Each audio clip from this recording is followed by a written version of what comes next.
Welcome to another week of Eye of the Storm, a Guelph Storm podcast with myself, Ryan Drury, the voice of your Guelph Storm on Rogers TV. Very pleased to be joined by a man that everybody in the Royal City should recognize, second-year head coach Cory Stillman. Cory, how are you?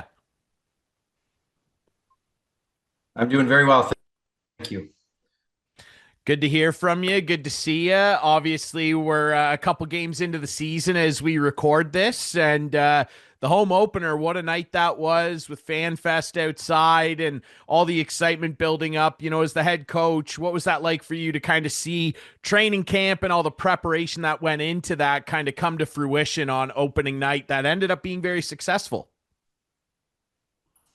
We had a great start to the game, great atmosphere. We were ready to go, and I think you're going to see a different team from us this year. I think we've got a little bit more skill.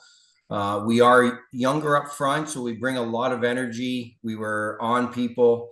We were creating turnovers and giving us, lots of chances to score goals. Maybe we could have had more. And there's always the thought of putting a show on at home.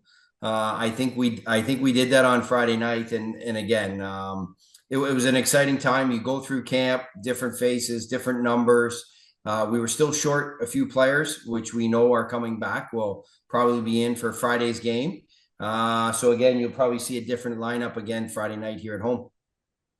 Just in terms of, and I don't want to spend too much time on it, obviously, because I know last year the team was disappointed. Obviously, it's never fun missing the playoffs and going through kind of a year of growing pains, if you will. But, you know, for yourself, after completing your first full year as the head coach of the Storm last year, how do you kind of reflect back on last year, your experience, your coaching staff? You know, what sticks out to you about your first year in the Royal City? Well, we come into a team and a new staff, which is fine. But I think the biggest thing is we ran into some injuries, which causes problems, which you don't really see, but missing. I think game three, even back then, game four, based on injuries, we were playing three young defensemen. They all had cages on, and you're trying. This is a great league. The Ontario Hockey League is the best junior hockey league in the world. So, we were playing catch up. We decided to go in a different direction, which allowed some young defensemen to play. But fast forward it to this year, we have two goalies returning, both 17 and 18 now, so just starting to come into their prime. We have one 17-year-old defenseman, five 18 and a 19. So not saying you'll never change your decor, but technically we don't need to draft a defenseman for another whole year, and we're only going to get bigger and better. So for me, we're going to build our team from our goaltending to our defense to our forwards. And I like what we see. It was some growing pains last year. Sometimes when it started to bleed, we couldn't stop it. There was at times where we would outshoot teams, 40 to 20, 2 to 1, say, in shots, but we'd make a couple big mistakes and they end up in the back of the net. So we're trying to cut down on those mistakes. And the more you play, the more you mature, we will be making less mistakes in our own zone. Obviously, just in terms of, and you're right. I mean, last year you guys had absolutely terrible luck with injuries. I think Mark and I had mentioned that there were only 3 games in total last year where you guys had your completely healthy full lineup, which is absolutely crazy to think about. You fast forward to this year, and we kind of touched on, training camp and going through all that. Bit of a different look at training camp this year. A lot more kids out there, just with, new invitees and new mandates, just with the NCAA thing. What was that experience like going through camp? I think on day one, there were 74 kids or something like that. Like, what's that like as a coach to try and handle that type of volume of guys out there? I don't mind it. I think when the NCAA came in, allowing players to play in the OHL, then go on to school, it opened up the doors for a lot of, say, 18 and 19-year-olds that had gone through the draft, say drafted by other teams, but knew they weren't going to play. They wanted to go to school. They had school packages. So we invited them in. We ended up, signing Christopher Soares, who is a 19-year-old guy, has a scholarship to Mercyhurst, who was playing in the provincial junior league out of Toronto. So to me, it was an opportunity to see more players and also to push the guys that are here that training camp wasn't over in 48 hours. You were allowed to play an exhibition game, which again, before it'd be like, okay, do you want to play an exhibition game, but you give up your rights for school? And people would be like, no, and I fully understand that. This year, first opening night of preseason, we probably had 10 guys that would not have played a game last year. And, if you play well, you continue to stay with the team. You play. That's what tryouts are all about for me. So I did like the big camp. We got a surprise out of it, maybe two. Whether we do it next year or not, who knows? But four teams playing games to me was the best thing that we could have done. Yeah, and I definitely want to touch on Christopher Soares because he's a very cool story out of camp. But I want to stick with obviously the NCAA thing, just from your perspective. And you have a bit of a unique perspective on this, Cory, because as you mentioned, and I fully agree, the OHL is the best junior hockey league in the world. I think it will remain that. I think there are a lot of people that are concerned with what the NCAA ruling means, but I fully and firmly believe the OHL will remain the best junior league in the world. But you have a unique perspective because not only did you play in the league and were a really good player, you went on to have a very good NHL career, and now you're coaching in the league and interacting with these guys in that age group. From your perspective, when the ruling came down, if you could rewind time and put yourself back in those players' shoes, in your opinion, what does this kind of do for hockey at this age level? Because it's certainly changed the landscape. It's really changed the landscape, and I think this year might be a one-off where you're seeing, say, some 18 and 19-year-olds go to play college. I think, without saying something wrong, is when players were going to the NCAA, they wanted you to complete your junior career. Play as a 19, some wanted you to play as a 20-year-old, then you'd go on to school and start the school game at 20 years of age. This year, they took some players from junior, some junior guys left. I think it'll work out again where you'll see players come in, play as 16, play all the way to their 19-year-old league or 19-year-old year, and then forgo their overage year, maybe, to go on to go to school. So I think we'll get the best kids again. So the Americans will come in to play in the junior league. They added another import player, so now we have three imports. And I think our league will grow. It'll get better. It'll become more skilled. Maybe it'll slow down on the overagers. The biggest thing is when you're building a team now, does your 19-year-old stay or does he want to go to school? That will be the hardest one. Most kids leave junior, don't go on and play in the NHL right away. You usually have a year or two in the minors. So let's not, and for a kid who's not drafted, let's not give up competitive hockey quickly. Play till your junior is done, then go play 4 years. And then when you come out of college, you're 24 years of age, you're more of a man. And then, they're excited. NHL teams are excited for a kid coming out of college at 24 because he's new. He's played against bigger kids. It'll be, for me this year, it'll be very interesting to see what the younger junior guys do going to play in the NCAA. Yeah, I still think that there's a lot of feeling out to do with this whole process. I mean, it's still brand new, and I think it's going to take a couple years before we see, the full scale of the impact. But ultimately, I think it's good, in terms of player movement. And you're right. I think for people that are freaking out about guys, leaving the league, they're ignoring the fact that there's a lot of guys that are going to be coming to the league that otherwise wouldn't have. I want to stick with the imports. You mentioned, the three import slots now, and I want to talk about the three imports that are on the team this year. And let's start with a guy that's returning in Daniel Skvortsov, a big, rangy kid. He's got a big shot from the point. He's certainly not afraid to have the puck on his stick. You coached him last year. Having Daniil back in the fold, what does he kind of bring to this team, in your opinion, when he's playing at his best? You brought on, he's a big guy. He can play hard, heavy. And mean. He often gets under the opposing team's skin. He does have a good shot. He likes to carry the puck. He likes to move, and it's a different game in North America than it is in say Russia or the Czech or whatever, the smaller ice. So it takes some time to adapt. I think this year coming back, I've been really excited and really happy with how Daniel is playing. It's like he's taking his game to a next level. He did come back from an NHL camp, so we want him to keep the level he is, continue to grow. But again, another year he's back into the billet house, used to the Canadian culture. I think you're going to see Daniel take off. Let's talk about the two young forwards that were added as imports this year. Two kids that really stuck out to me during camp and early in the season as well, and the preseason to boot. Let's start with Simon Belahorski, a kid who already looks like he's very comfortable out there. He's fast. He's got nice hands. I think that he's going to turn into a really competent goal scorer. So far, what have you seen out of him that sticks out to you? I think you're right. Simon has great hands and they're almost sneaky, but he can catch and release the puck. He can skate. He's a darter. To me, he's kind of that check type player where he's on the outside, then all of a sudden within a second he's jumped, he's by a defenseman, he's taken the puck to the net. He had an opportunity the other night in Barrie on a turnover. His quickness gave him a breakaway. He missed the net, but he's excited to be here. We had a conversation the other day. He likes it. He likes the guys. He's excited. He knows it's faster. I think for him, it's a matter of when we get going, playing 2 games in 2 nights, 3 games in 3 days. That's when you'll see that. Once he accomplishes that, his body's used to it. I think you'll see him on a consistent basis produce points.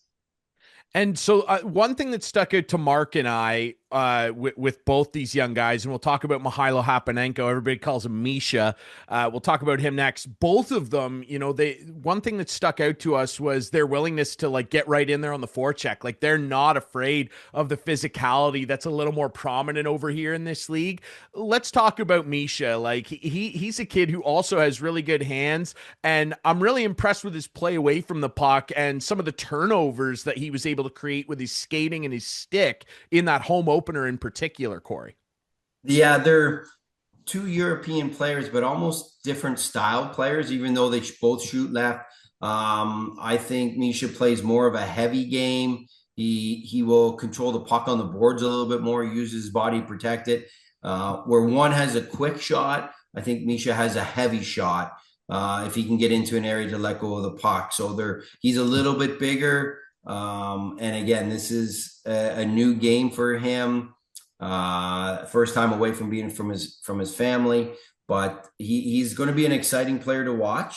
He is playing on his offside too, which is different for a lot of people in Canada to see it, right? Usually if you're a left shot, you play on the left wing. He plays on the right side, which I think will allow him to come down on his offside, expose the puck, shoot the puck. He's strong that he can protect it using his body. And again, we need them to produce. We need both guys to produce, even though it is their first year. For us to be successful, our imports have to be good.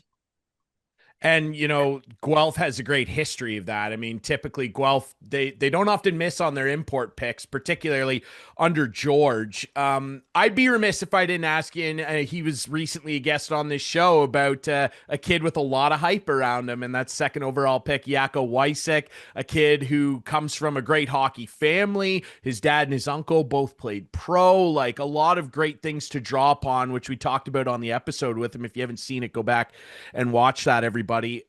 What's your impression so far of Yako? Because I mean, you talk about having high end skill. I mean, this kid's got it in boatloads. He's already a big kid. He uses his size well already. And man, his hands are so scary. And we saw it on his first career goal in Barrie.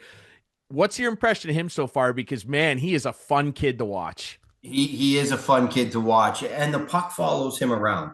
That's the other part of it, right? For a 16-year-old, he's already 6'1", almost 185, almost 190 pounds. And he uses his body well. He protects the puck down low. He makes people around him better, right? He sees the ice. He makes passes. The goal he scored in Barrie just goes to show the competitive side that he has. He lost it. He got it back. He lost it. He still took it to the net. For him right now, I have him playing with Ilya Shabinsky and Carter Stevens. So we have a bit of skill, and Carter should be a guy go to the net. But I think the driving force behind that line is Wiss. And it's an interesting one. You're the second overall. You're 16 years of age, and you don't want to expose them to too much too early. But you could see a guy there keep moving up the lineup and very quickly becoming a number one centerman or a top three forward where he's counted on even at an early age. Yeah, it's incredible his skill set already, and like you said, like he already, and we got a couple good looks at him in the preseason and camp. Like he already looks so confident out there. He looks like he's already played in the league. It's incredible poise to see out of a 16-year-old kid, and I know that's why fans are so excited, and we're excited about him too. I want to talk about your leadership core this year, and obviously that starts with the captain and Charlie Paquette, a kid who we're all just such a big fan of. I mean, Charlie and I started full time with the team at the same time. I joined the broadcast team full time his first year. I've watched him literally grow from a young kid that was kind of looked at as a bottom six bang and crash guy. And now all of a sudden he's a top end 30 goal scorer. I think he could easily pop 40.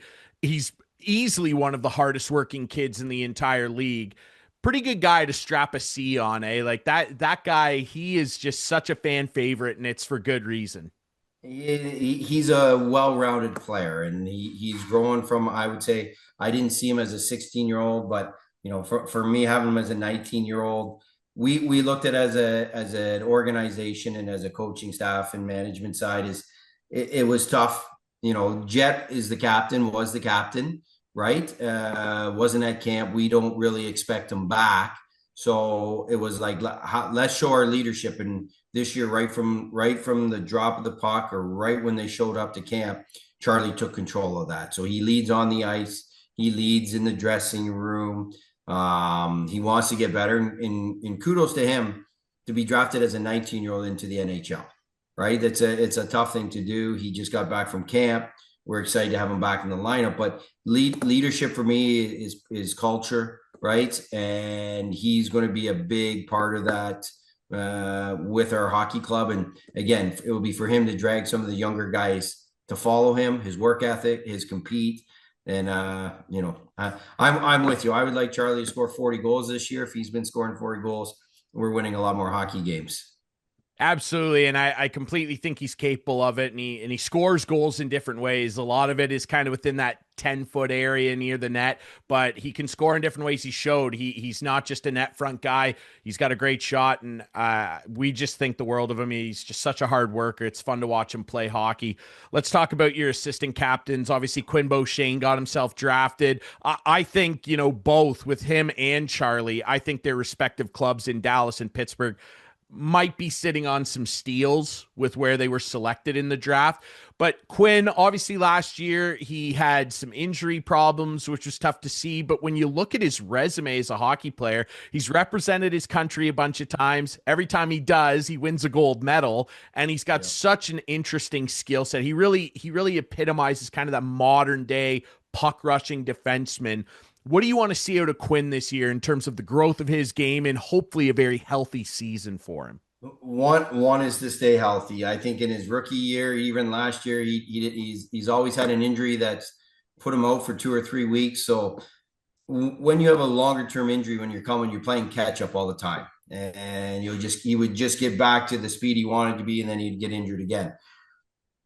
For Quinn, for me this year, I want him to be a shutdown defenseman.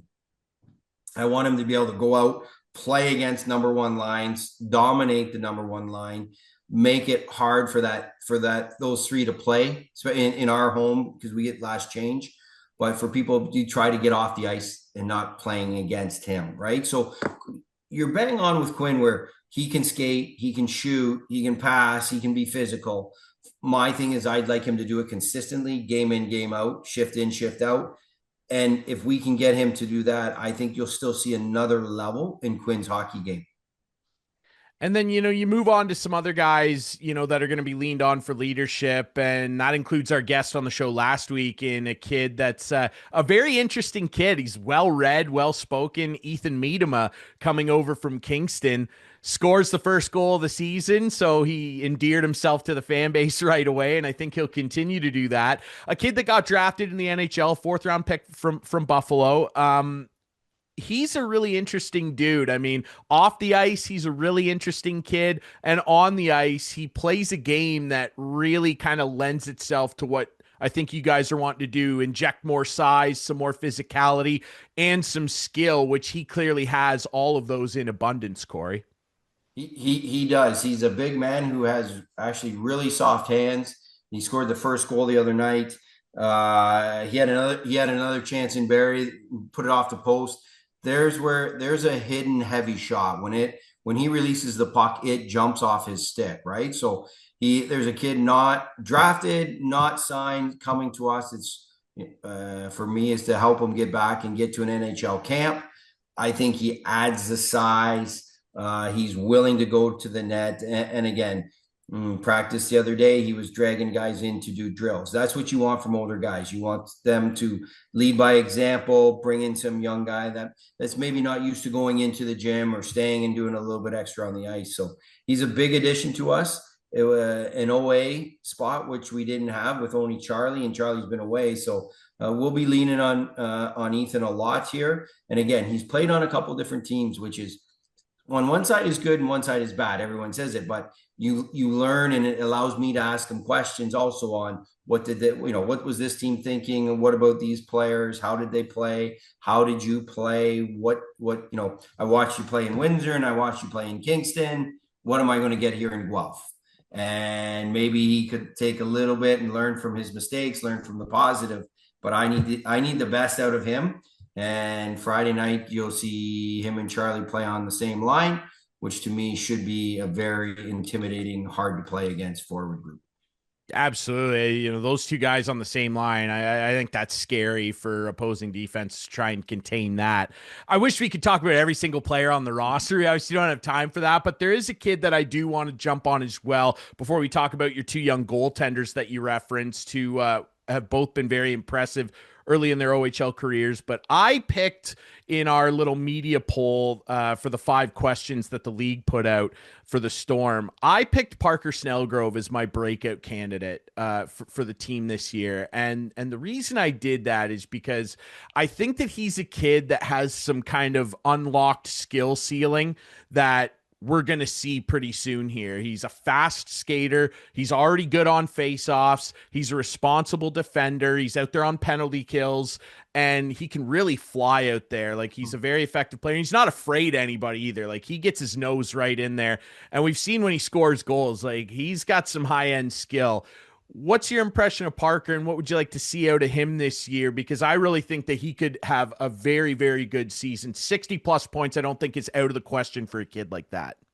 Um, wow, you described him very, very, very well. So I think for me, the biggest thing for Parker is going to be consistency, right? If we can get him to play every game, as you say, he will run over players.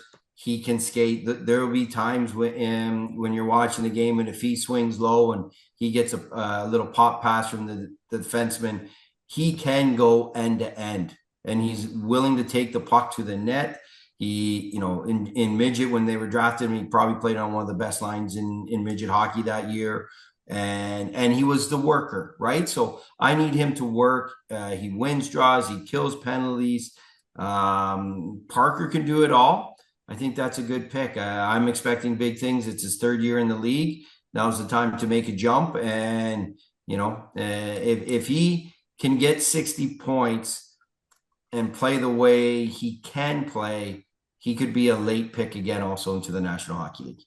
I certainly think so too. And again, that's another reason I picked him. It's his 3rd year. I think that he has a glass ceiling that he can certainly go through with that consistency. And I think it'd be a good opportunity for him to pop off. And he's playing with skilled line mates too. He's been playing a lot with Belahorski and Hapanenko early on.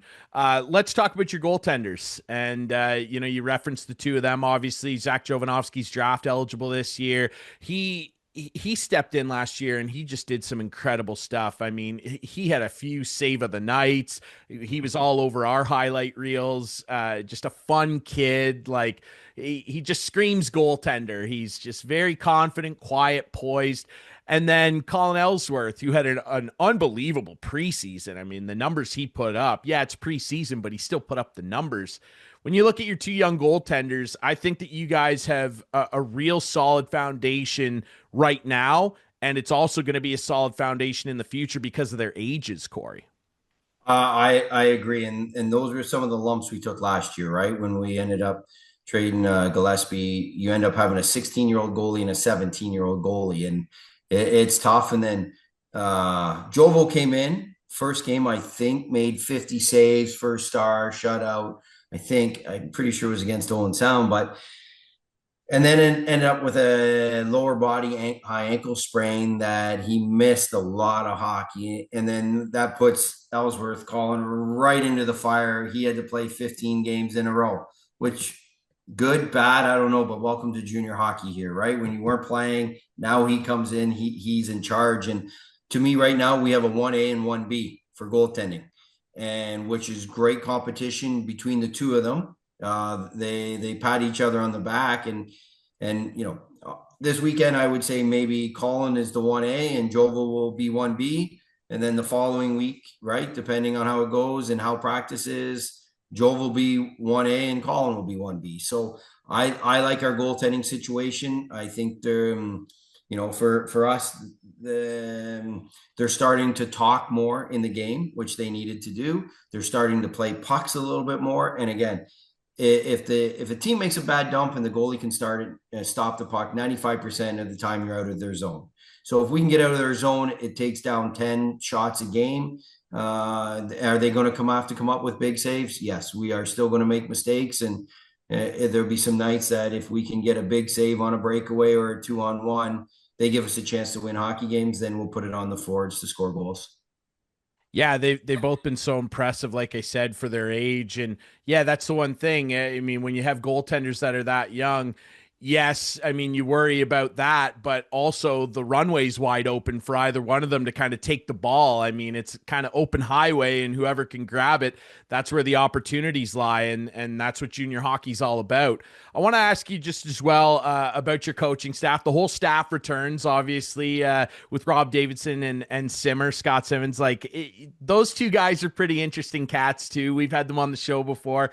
Rob obviously had a long NHL career like yourself, and Scott played pro for a long time as well in Europe. When you look at your staff and the relationship that you have with those guys and their ability to help these players alongside yourself, how important is that to kind of maintain that stability and have two guys that have very different hockey experiences, but very relevant experiences to relate to these kids? I have a great staff, and I give them, I wouldn't say projects, but if you're in charge of the offense, the O zone, if you're in charge of the neutral zone for Scotty, he looks after that. He brings me video. Rob's in charge of the defense and the penalty kill. They're great. You know what? I think in practice, our players learn a lot.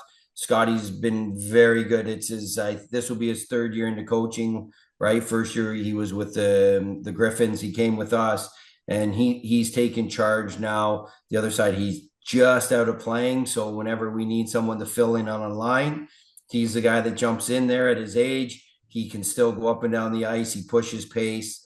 But I'm really excited about our staff. After 1 year, we know what to expect from each other. And meetings this year, early through preseason, through the first two games, we're getting a lot accomplished. And for us, I think it's going to be result in more wins at the end of the season. I certainly think so, and I know that the fans in the Royal City are hoping for that as well. Cory, I'll end off with this. I don't want to take up too much of your time. I know you're a busy guy. When I talked to George Burnett just a few episodes ago, he's a rink rat. He's a hockey lifer. You're exactly the same. And I asked him, what's special about still being a part of hockey and junior hockey in particular. For a guy like yourself that's had the career that you've had and being involved with the Guelph Storm now for your second year, what is it that makes it special for you to be a part of this organization and a part of, as we've said, the best junior hockey league in the world? Well, great organization, great fan base. People want to come to Guelph to play hockey. Great city to live in. And then for me, for coaching, is I love to come to the rink. I love to teach. And there's no better place in age group between 16 and 20 years of age. Whether they always agree with you, always like you, one is to respect you.